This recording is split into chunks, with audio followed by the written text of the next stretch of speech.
You are listening to the Movie Clubhouse podcast. Tune in multiple times a week for brand new reviews.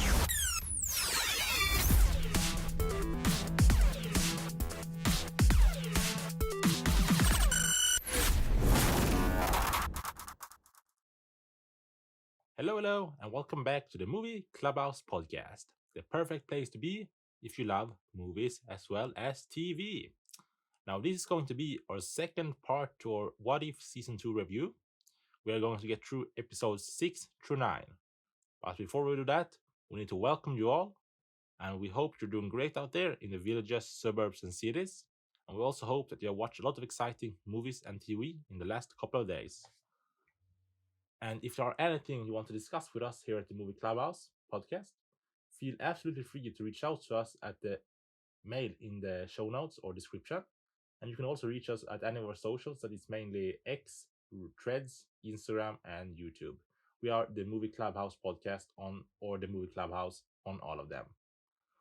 But that is all for now. Let's get straight into today's review. As we said, we have yesterday just finished the last episode of What If Season 2. We are now going to get through episode 6 to 9, and we'll start with episode 6, What If Kahori Reshaped the World. Now, we are talking about a brand new original actor for the actress, and character for the MCU. This was a really interesting episode. We can start with saying that this series is such a fun series. It's one of Marvel's best, I can honestly say that. In this episode, there are some powerful themes of peace and to care for each other, and that you want to form a better world. We'll start with saying that. So there are some really strong themes for these episodes. There's a fitting amount of backstory to this episode, a lot involving the Tesseract, which we get to see in some of the Thor films and later part in the Avengers movies. It was not too little backstory, it was just perfectly fine amount of backstory. There is a connection to the overall story with season 1 and Doctor Strange Supreme in this Kahori episode, so that is interesting to see when it evolves the overall story and just not when it evolves the general story that is a lot to do with Captain Carter and Strange Supreme. It's really interesting to see. Now, talking about the voice acting and characters for this Kahori episode, when it comes to the voice acting and characters of this Kahori episode, we need to start with saying this. When it comes to the voice acting and characters of this Kahori episode, we need to start with saying that there is no English in this episode, but that still felt really refreshing to have this Mohawk language used instead of English.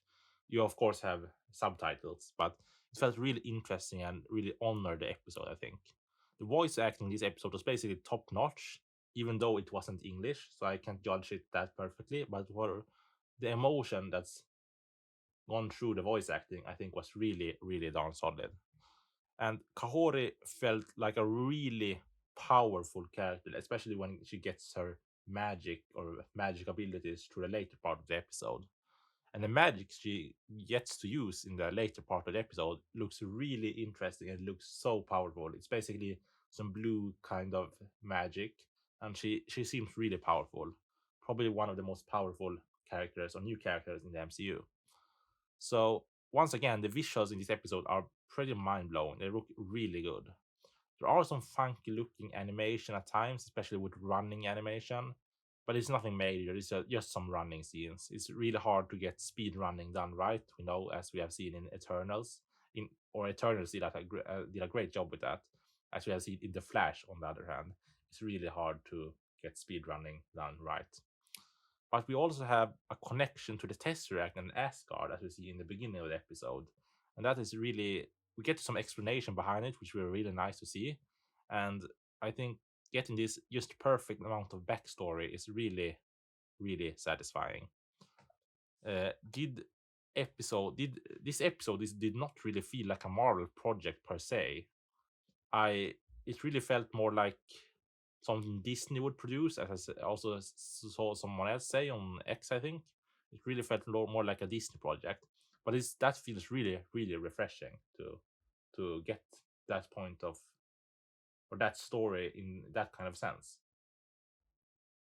I really enjoyed the second half to this episode more than I enjoyed the first half. And the Watcher also played a minor part in this story, except for just the narration as he usually does. He also played a minor story part in this episode, and that was also really fun to see. There were some happier moments to this episode, but there were also some sadder and more tense moments. So getting that perfect blend is really satisfying, and it sets up a really great episode, basically. So I think this episode was a really, really solid one. Probably the most interesting one of the 6 episodes we have gone through as of now. Yeah, I don't know if it is my favorite episode, but the originality of it all is really, really solid. So it's a great episode, and I really would love to see more of Kahori as we get to see her in a later episode, as well as we get going to get through to that later. But now we'll move on to episode 7. What if Hela found the 10 rings? Now, this episode is probably the most intriguing episode yet, and it's really, really interesting. It's a lot about peace and choosing your own path, and it's basically a Shang-Chi episode combined with a Thor episode. Hela is basically also the secret protagonist of this season, I would say, because she's featured in so many, or not many, but maybe like 3 episodes, as we get to see later on also. When it comes to the voice acting and characters of this episode, I think the voice acting is at top, but it's not the best. It's still as good as it has previously been. Hela is, however, being really fun in this episode, and that feels a little bit weird having a Hela played by Kate Blanchett, we need to say also. But having a Hela who plays a bit on the funny side, that's really weird to see. But it also felt really refreshing. And Kate Blanchett is reprising a role as Hela as he played that in Thor Ragnarok, I think, maybe. There were no Shang-Chi in this episode since this takes place a lot in the more past, before Shang-Chi was even born, I think. I don't think Wenwu, who is basically Shang-Chi's father, was a returning voice actor for that character. I think it's someone new, but I think they did still a great job with portraying the character Wenwu. When getting over to the visuals and overall animation, I think there was some really beautiful shots through this episode. Especially some of the fighting was really intense, but this wind magic that they have looked really, really great, and it was really beautiful at times. There were some great VFX or visual elements, I need to say, but I think overall that the visual aspect of this episode was pretty one of the better ones of this season. The environments also felt compelling, and some places we have visited before, we get to see them again in this episode. For example, this not secret land, but that they visit in Shang-Chi, this secret realm, basically, or this magic realm with this dragon, and we get to see that, and that feels interesting to see. And the environments that they travel a bit through the episodes, and we get to see a little bit of different places, and that feels nice. It's not my favorite episode, but it's a really solid one. And as I said, we got enough backstory, but just not too much. We get the perfect amount of backstory also for this episode with the Thor and Shang-Chi connection in this episode, basically. There are some cameo by, I will now say a bad word, the Ars animal, as Hela says it is. It's this cute little animal that look like a bump, basically. Turn around. It has wings. So that animal makes a cameo in the show. It's so adorable. Really great to see it. And I just And I also need to say that Idris Elba makes a cameo as his character in this episode from the Thor movies. I don't know, Heimdall is it called? I think Heimdall. And there are some returning voices in this episode as well. We can't go through all the casting because we doesn't have it, but there are some returning voices that is great to see, basically. So I really enjoy this episode. It's probably one of the better ones of the season. What if Hela found the 10 rings? It's really cool seeing this dynamic between the Shang-Chi movie, and the Thor movie, and combining them too. And as I said, Hela is basically the secret protagonist of this season because she's featured in so many episodes. Because this is a really solid episode nonetheless.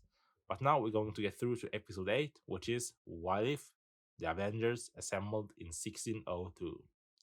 Now, this story is it really gave into the overall story with Strange Supreme and Captain Carter, and it's really fun seeing this build up more and getting more intense. Basically, overall, it's a pretty dark story, but it's good as it is. Uh, the overall For the overall show, I think this episode fits in really well, and I just hope that the last episode that we have now seen is as satisfying as this episode, or that it's not worse. But we have now seen it, so we know what it is. But when we're going to go through that in a bit, and also as I said in the first part of our review for What If season 2, I mean, we are now getting a season 3 of What If, releasing coming soon. So I don't know when it's gonna be released, but I think it's gonna be maybe a year now from now, maybe year and a half a year maybe if we're lucky. But I know they have released a preview clip of it online, so that is really exciting to see. You can go find it online if you want to. And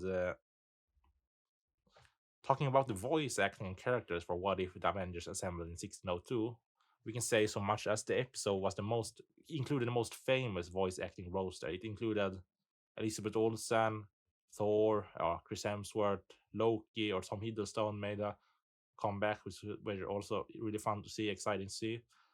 And we get some really interesting character rooster as it's called, not roaster. Some really good voice acting was involved in this episode, and the realness to the characters also felt really true, and they felt really authentic, basically. I, however, missed Chris Evans a bit as Captain America, or as Steve Rogers. The other guy is doing a great job, but I also miss Chris Evans a bit. It's good to have new voice actors, of course, as I said earlier, gets time to shine in this show. So that is, of course, always a great thing. They are doing a pretty solid job, nonetheless, with portraying these new characters that they haven't portrayed on the live action or the big screen. Captain Carter is somewhat of the main character of What If, I would say it like that. She is great, but I think we have been getting a little bit too much of her as of lately.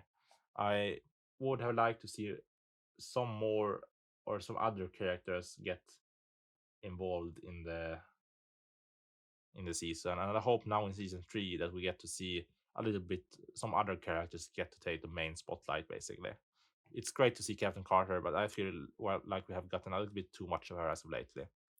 When it comes to the visuals and animation of this season, or not season, this episode, it is as good as previously. There was maybe one or two that I would say laggy scenes, or scenes that seemed a little bit laggy, but that was just a minor thing, and it probably was just me that taught them to look like that. But the animation overall looked solid as always. And we also need to say that the design of Happy Hogan Hulk, or the Freak as he is called, I think, maybe, or that's the name he has gotten. He makes an appearance in this episode as well, and I think that design again looks really, really interesting. I would so like to see him in live action. Moving on, I think we get to see some familiar faces in this episode and some new faces as well. And there are some faces hiding that I really didn't catch. Did you catch them all? I hope you did. If so, let us please hear back from you if you did catch all of their faces or cameos in episode 8 of What If season 2. For example, I saw that Red Skull made a short appearance, and Black Widow is supposed to also be in the episode I saw in the credits, but I did not really spot her, so I don't know where she might have gone, basically. There were no Iron Man suits in this episode. Tony Stark were in this episode, but Iron Man suit were not. So that felt a lot of. It was interesting, basically, to see, or it felt refreshing to not always see the Iron Man suit being the big thing that Tony uses. Now we got to use more of his brain, basically. So I think it felt refreshing. The Iron Man suits have already had time to shine on the previous episodes, so it were great to see it again, basically. It were some great effects in this episode as well. It was not my favorite episode, but it's a really solid one. It were some more of the Watcher lines, and the Watcher has a little bit more screen time in this episode, which were also great. The fighting of the episode was solid, especially from some of the additional characters like Bucky Barnes and Ant-Man were also in this episode, played by I don't know his name now, but Ant-Man were in this episode basically. So that was really interesting or really fun. I hope the Forerunner, this secret guy, the story in this episode revolved around, would have been someone else than Steve Rogers. Spoiler alert again. The Forerunner was Steve Rogers, and I hope that would have been someone else, basically, more special. But it seemed like it was Steve Rogers from the Infinity War movie, which were pretty cool because there were a flashback scene and etc., which showcased more of that story. But I hope it would have been someone a little bit more interesting. There were also some interesting fourth wall breaking in this episode. And overall, I would say this was an exceptional team up episode. It really felt like the Avengers assembled in 1602. Basically, it was a really interesting. It felt like an Avengers movie back in time in 1602, and like they assembled in that time period instead. So this was a really interesting episode, one of the better ones of the season. I don't know where it landed really, but it was a really, really solid one nonetheless. But now we'll move through to What If Strange Supreme Intervened, which is the last episode of What If Season 2. Now, this episode was a really interesting one. I wouldn't say it was my favorite episode, but it's a really solid one nonetheless, and it really builds to this overall story with Captain Carter and Strange Supreme. So I wouldn't say it was my favorite episode of them all, but it's kind of like of the end game of Marvel animation, I would describe it as. It's Kahori makes another appearance in this episode, and she's a really fantastic character. She seems so interesting. So it's great to see her back. Now, Captain Carter also makes an appearance in this episode, and it revolves a lot around her. And as I said, we have gotten a little bit too much of Captain Carter at times, maybe. But I hope her story is somewhat concluded after this episode, and that we get to see the next big multiversal threat after Strange Supreme take place in What If season 3. And we have gotten a little bit too much of him as well, I think. Or not too much, but I felt like their story should have been concluded by now. And I hope to see Kahori in live action really soon because she's so interesting. And there's also a Loki connection at the end of this episode with Yggdrasil, as we get to see in the final episode of the Loki season 2, basically, if you have seen that. The Yggdrasil tree connecting all of the multiverse, basically. So I'm really excited for What If season 3. I hope there will be another multiversal threat, except for Stephen Strange. I really hope that, even though he may be the biggest threat to the multiverse as we know it, and have seen in Doctor Strange and the Multiverse of Madness. But I really hope there will be another multiversal threat. Maybe Doctor Doom, for say. But I really think that when it comes to the voice acting and characters of this episode, there were more English involved with Kahori's language now when talking with Captain Carter, and that felt really interesting as well. Her English felt a little bit weird on the other side, like she was too good at it since she haven't talked English before, I assume, and now she was really having this American accent almost, and it felt a little bit weird. And like they mixed the languages for her in an interesting and refreshing way, but it still felt a little bit weird mixing this Mohawk language with an English American accent, basically. But there were some really chilly and cool line deliveries on the other side, and I think the voice acting was really on top for this episode, basically. When it comes to the visuals and animation, I think Kahori's magic and speedrunning looks really, really fantastic. And in terms of animation, it looks really solid. They have done a great job with that. There were some really interesting details and cameos in this episode. I didn't notice them all, but there are a lot of other characters and from other universes in this episode. So if you pause the episode, the throughout the episode, you will probably notice some really interesting characters. I have not done that yet, but that would be really interesting to see because there are some interesting characters in this episode. When it comes to the animation again, I need to say there was some weird running animation once again. For example, some of the Captain Carter scenes. I just want to note that they seem like they have a hard time doing the running animation in this series, or it just may be me, but I think the running animation looked a little bit weird at times. There were, however, some beautiful shots again with, for example, butterflies and strange demons in this episode.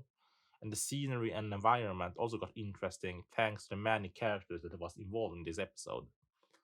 They were how the environment would otherwise have been pretty boring because it's except for in the beginning, they spend most of the time in this episode in this fort or this strangest building or a castle basically.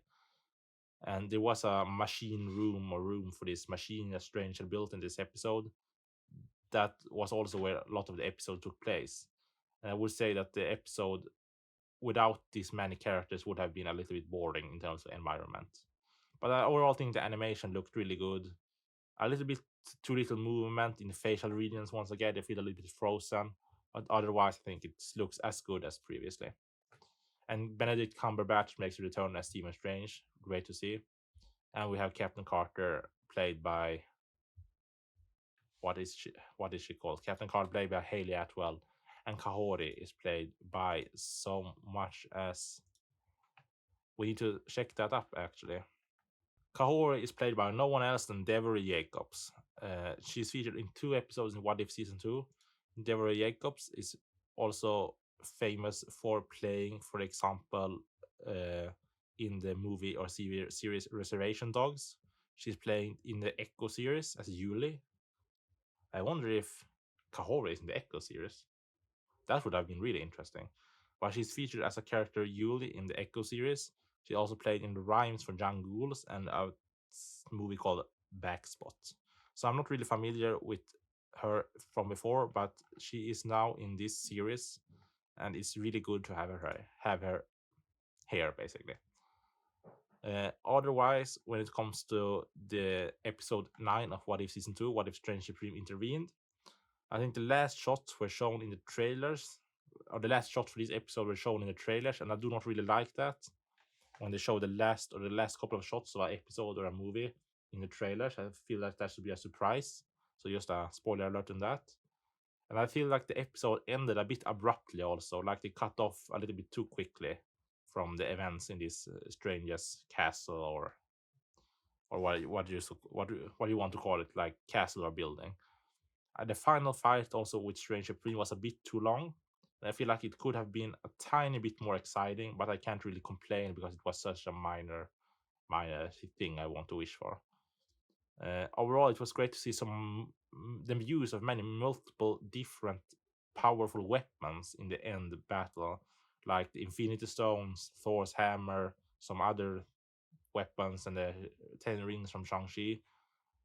I feel like the use of Infinity Stones are a bit overused by now, and same for the Thanos and some old villains, like for example, Thanos and Ultron, or maybe not Ultron, but Thanos at least, felt a little bit overused at times.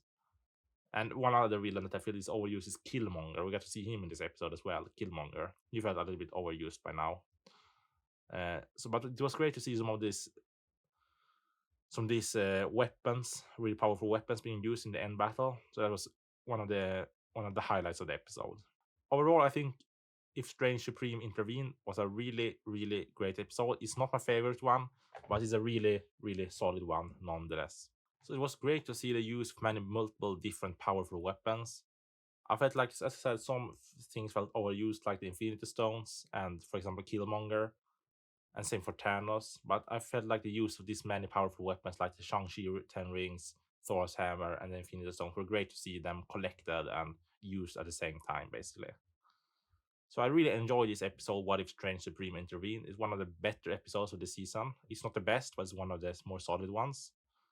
I will rate What If Season 2 at maybe, for example, what we rate it at? We rate it at 4.5 out of 5 clubhouses or stars. Because it's a really solid, it has some really interesting story to tell from all over the multiverse. The characters we get to see, new ones as well as old ones, are really, really fun, and it's really exciting to see some old characters return and voice actors return, but also get some new and fresh blood into the series. The animation looks really solid. It's not the best animation I've seen, but it's nonetheless really, really solid. So I would rate What If Season 2 at 4.5 out of 5 stars. Now, have you seen all of the episodes for What If Season 2 yet? If so, please let us know on any of our socials or the mail that's in the show notes. And that has basically been our concise review for What If Season 2. Now, we need to remember you to subscribe to this podcast so you don't miss any of our new episodes. This is probably the last episode of the year, 2023 for us, but we are loaded up with episodes for 2024, and there will be a lot of new movies and TV series releasing, and we'll be there to cover them all. So, remember to subscribe to this episode so you don't miss any of that. And if you want to, you could please also review this episode, because that helps us even more to rank higher and higher up on every podcast list and get everyone else to listen to our podcast that doesn't do it already. It helps us a lot. But for now, that has been all. We wish you a happy new year.